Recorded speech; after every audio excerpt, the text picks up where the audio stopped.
chapter 1 is a concept that I'm proud of, in that I don't think I've ever heard of anybody else doing it before.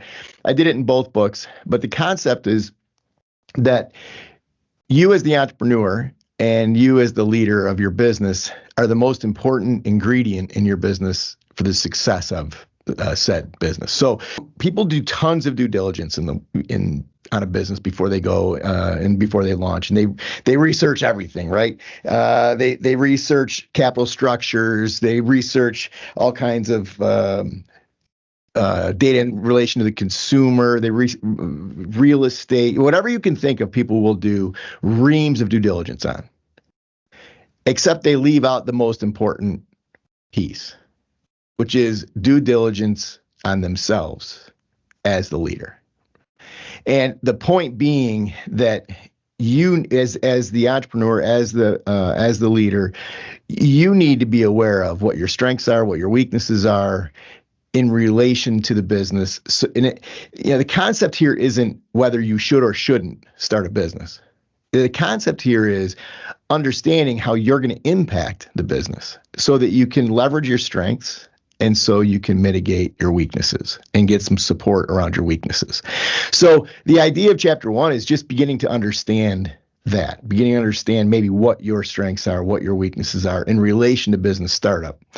And so much of what's in this chapter and in this book, frankly, is all about attitude. And it's all about how you approach the business, your perspective, your energy, your attitude. And so that's what I'm trying to dive into in this first chapter called Due Diligence. I'll just read a little excerpt and then I'll get into some summary stuff.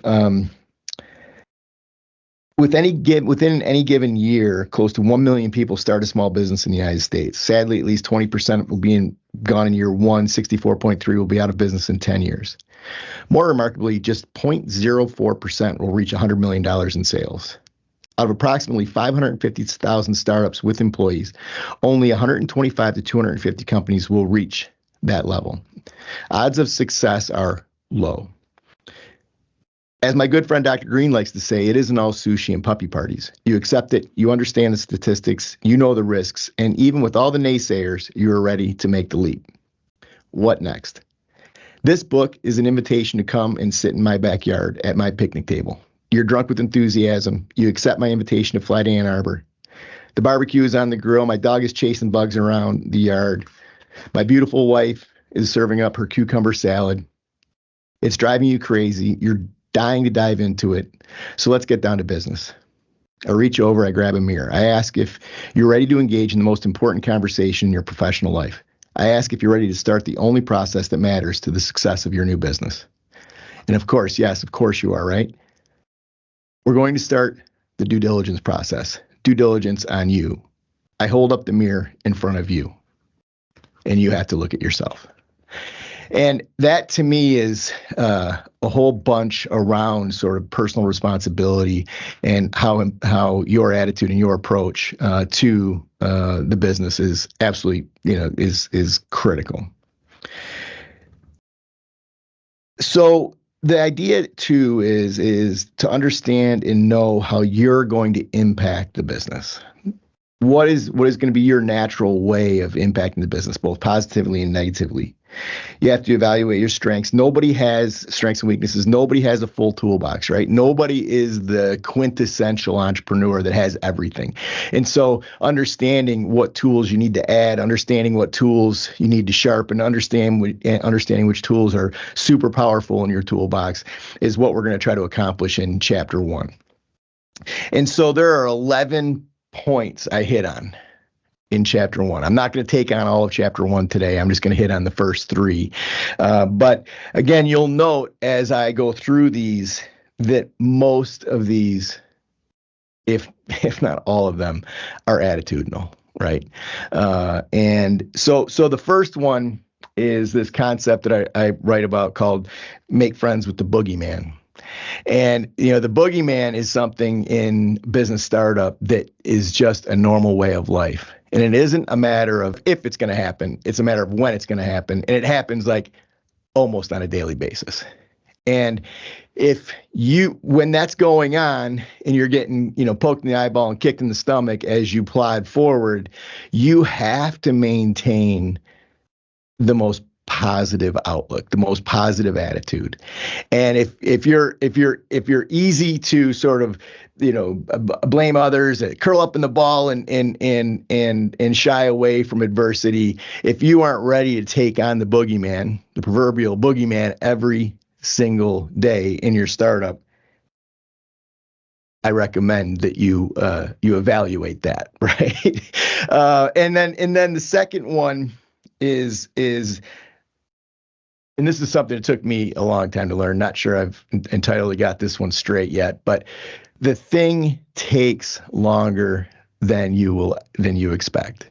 And everybody comes in and everybody hears the stories of the business that cash flowed day one. And like, if your expectation is that you're going to be managing your business from your back patio with a martini in your hand 9 months into the business, like, you're setting yourself up for failure, right? And so what I advocate is that you approach your new business, and in a franchise model like ours, that you take the first 2 years and act like you're going back to school to get a degree in how to run that franchise and how to run that particular business. And I believe you got to go through 2 annual cycles before you'll begin to understand what it is or why it is and what it is that the franchisor is advocating in relation to the system and the processes and so on. And, I also write in here that your business doesn't start on day one. In my opinion, your business starts on day 730. Because on day 730, I believe you have a solid enough foundation to actually build the business upon, right? And leading up to day 730, you're just preparing, right? You're in school, you're preparing to launch your business, and your business should launch on day 730. And one of the problems with this whole concept of impatience is that impatience breeds disappointment. And once you start going down the rabbit hole of disappointment, that really begins to affect your attitude. And your attitude is what gives you the ability to bring the positive energy that you need to inject into your business every single day. So setting the right expectation coming in is absolutely critical. And it's one of the things that we worked very, very hard for a very long time, was setting our franchise owners up with the right expectation before they got involved, before they signed the contract, before they opened their doors, so that we wouldn't have to deal with the come around on that, 9, 12, 18 months later. The final bullet of 11, so I'm on 3 of 11 in chapter 1, is be humble, curious, and ready to learn. And to me, that trait is one of the more powerful traits for any leader. Well, frankly, for anyone, but any leader, any entrepreneur, is that you have to be ready to learn. You have to be ready to grow yourself, to grow your people, to grow your business, right? And the great proprietors that I've witnessed, they show up and they know they don't know it all. They know they've got a lot to learn. Best example in the history of our company was, I'll never forget the day I was walking down the stairs, at the home office there, and Randy Israel, and many of you know Randy Israel, but he's retired, and so Randy Israel at that point was probably in his early to mid 60s, and he is walking up those stairs and he is huffing, right? I mean, he is huffing. And I stopped to talk, right? I'm like, hey, Randy, just gonna make small talk with Randy. And he's like, I gotta go. I'm out, and he doesn't even pause. He doesn't even stop to say hi. Well, he was running 1 minute late to get back to new barista training. And the reason I love that story is Randy Israel owns 67 Wendy's stores. And he knew and he understood to be successful in our business, he had to learn our business. He was humble, he was curious, he was engaged in training. And to me, that story just summarizes what it takes to be successful in any business. You got to become a student of that business. You have to learn. And so that's the first three. The first one was make friends with the boogeyman. Second one was be patient with results and aggressive in execution. And then the third is be humble, curious, and ready to learn.